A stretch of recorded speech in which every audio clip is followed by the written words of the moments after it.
Welcome to the latest climate podcast. Here are today's top climate news stories. Australia is facing pressure regarding its ability to host the upcoming United Nations climate meeting in Adelaide due to a severe algal bloom in South Australia. This ecological crisis has led to the death of tens of thousands of marine animals over the past 3 months. The Liberal Party is supporting the Greens' calls for government funding to assist scientists in monitoring the situation. Despite these challenges, the Labour government has denied that the fish crisis poses a threat to the climate summit. Conservation groups remain concerned about Australia's readiness to address climate issues effectively. Teesside, a region in the UK, is experiencing a complex transition as it shifts from traditional industries to greener technologies.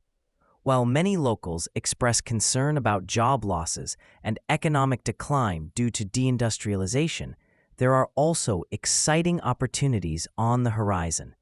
The government is investing in a £4 billion carbon capture project and a £900 million wind turbine manufacturing facility, which could create thousands of jobs.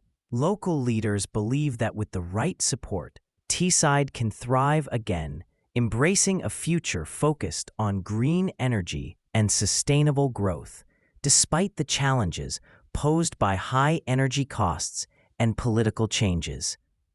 In the United States, scientists are making exciting progress to protect Miami's coral reefs from climate change by transplanting crossbred corals.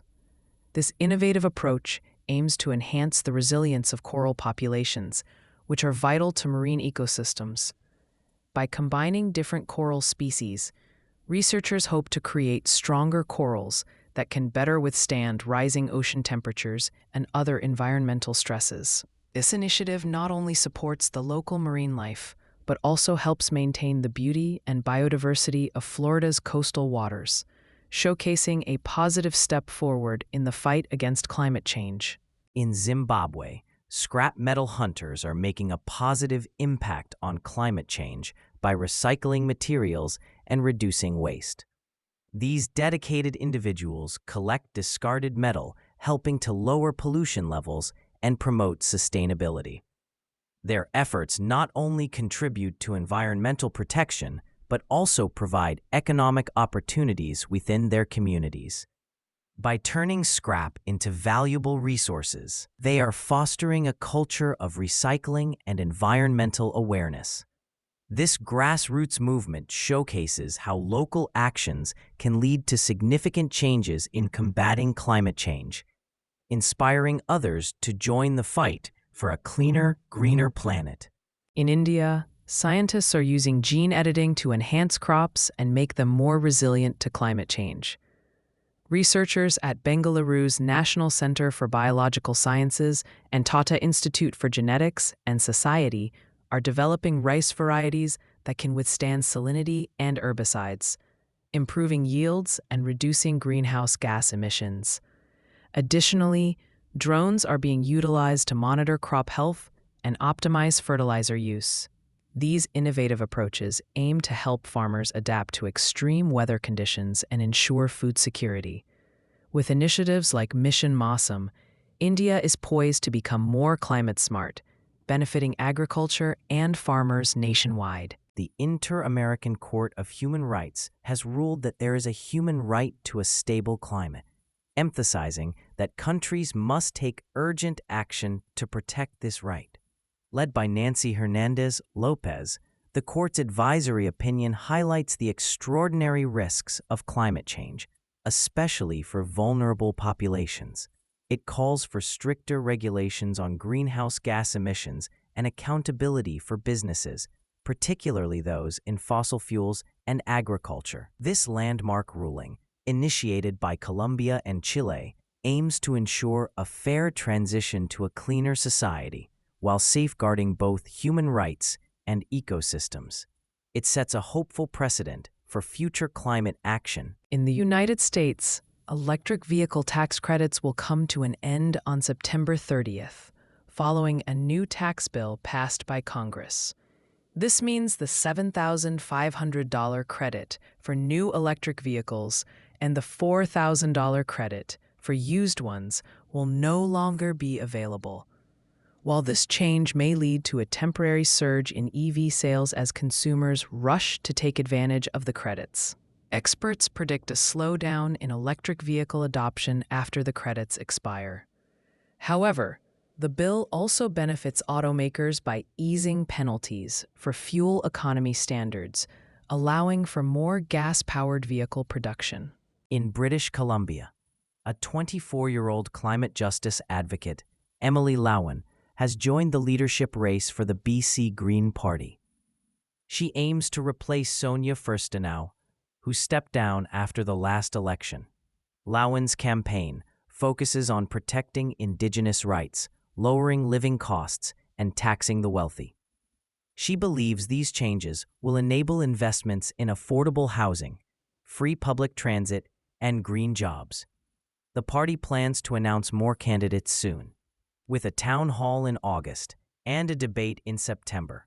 Voting will take place from September 13th to 23rd, with results revealed on September 24th. In Canada, automakers are urging the government to reconsider its mandate, requiring 20% of new vehicle sales to be electric by 2026.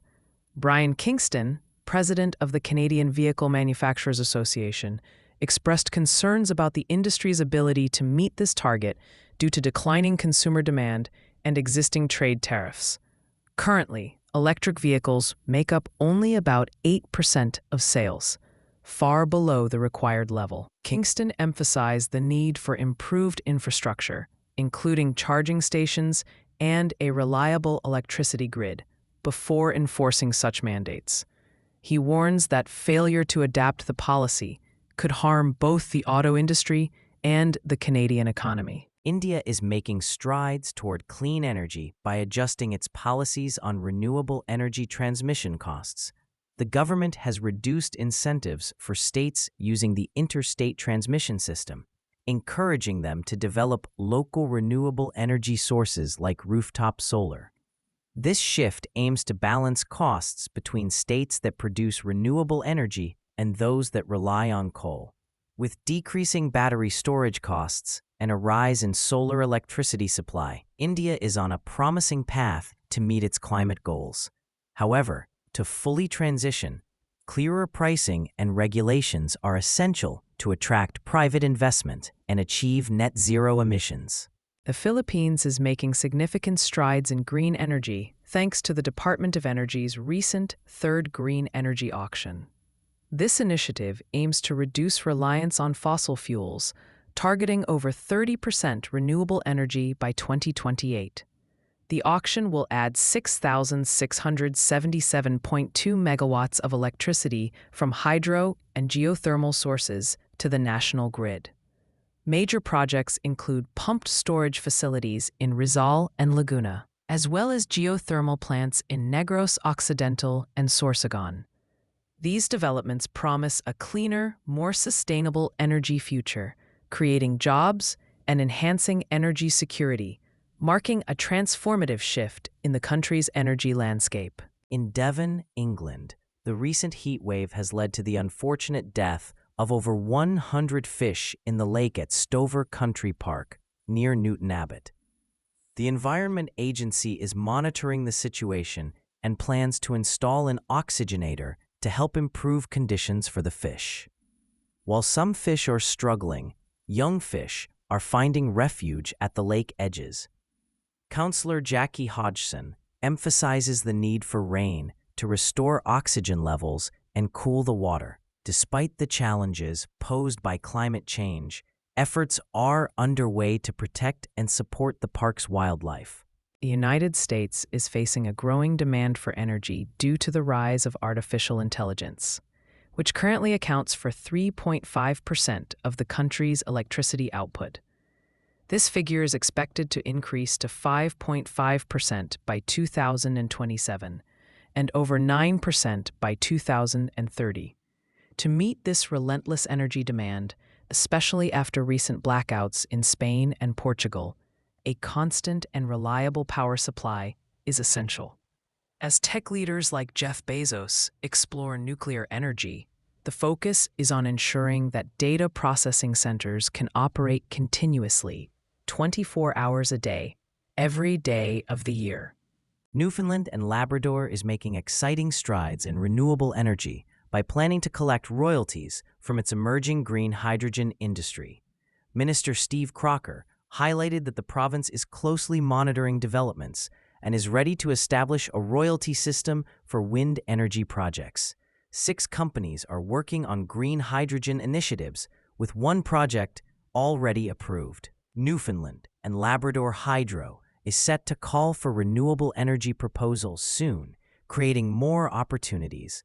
Despite challenges in securing buyers, optimism remains high for the wind-to-hydrogen sector, promising a bright future for clean energy in the province.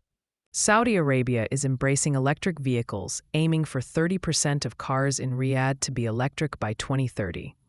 Currently, EVs make up just over 1% of sales, but the electric vehicle infrastructure company is leading the charge by expanding charging stations, with plans for 5,000 fast chargers by 2030. The country is also developing an EV manufacturing hub, with partnerships involving Lucid and Hyundai. More than 40% of consumers are considering electric vehicles, and government incentives are being introduced to encourage adoption. With improved infrastructure and lower prices, Saudi Arabia is on track for an exciting electric vehicle future. For more climate news, make sure to download the Change Your Climate app from the Apple App Store or Google Play Store. Please note, these stories were AI-generated from real news sources, which isn't always perfect. If you have any concerns or questions about the news contained in this podcast, please reach out to us. Thank you, and see you tomorrow.